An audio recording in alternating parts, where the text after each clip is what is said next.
This is the AI News Flash for July 14th, 1 p.m. UTC. First up, major book publishers Hachette, Cengage, and Elsevier sued Google today in Manhattan federal court over copyright infringement. The complaint raises 4 counts, alleging Google scraped copyrighted books and journal articles from pirating sites and repurposed works, licensed for Google Books and Scholar to train its Gemini AI without permission. The publishers say Gemini can generate verbatim copies, replacement chapters, and alternative versions of original works, and warn that no publisher or author can compete when a 100-page novel can be generated for just 39 cents. They accuse Google of abandoning its early motto, "Don't be evil," and engaging in one of the most prolific infringements in history, warning it would weaken the incentive to create. The suit follows similar cases against OpenAI, Meta, and Grammarly. Next, AI fintech startup Flex raised $70 million, doubling its valuation to about $1.2 billion, more than double where it stood 6 months ago. The B1 round was led by Halo Fund, co-founded by Utah Jazz owner Ryan Smith and Excel partner Ryan Sweeney, with returning investors Portage and Crosslink. Flex has now raised $180 million in equity and $300 million in debt. A 3-year-old firm pitches an AI-native private bank for mid-sized business owners.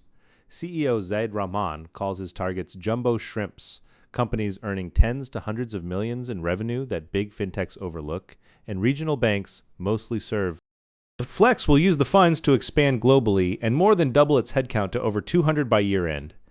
On Tuesday, it also launched Flex Global, using stablecoins to move money across more than 100 countries in minutes and hold 32 currencies. Third, Australia will establish an Office of AI within the Department of the Prime Minister and Cabinet to coordinate AI regulation and standards across government, with Prime Minister Albanese expected to announce it Wednesday in Sydney. The move shifts from issue-by-issue, sector-by-sector responses toward a coordinated strategy, echoing how the country handled civil aviation in the 1920s and genetics in the 1990s. The goal is clearer approvals and streamlined compliance. Australia currently has no specific AI laws, relying instead on privacy and consumer protection laws and a voluntary ethics framework.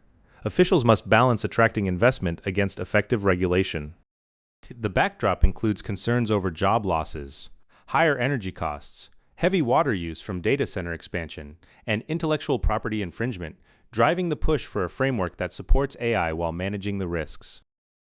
And finally, researchers at Lancaster University have identified 5 blind spots in AI security research in a review commissioned by the UK Department for Science, Innovation and Technology, analyzing over 9,100 peer-reviewed sources published since 2020. The 5 gaps are verifying the integrity of training data, securing the infrastructure of generative and agentic AI, understanding how end users encounter hallucinated or malicious outputs, tracing third-party model provenance, and safely disposing of models. The team flagged agentic AI systems that act autonomously as having especially significant security research gaps.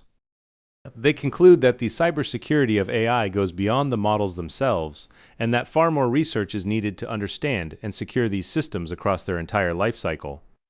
That's all for this AI News Flash.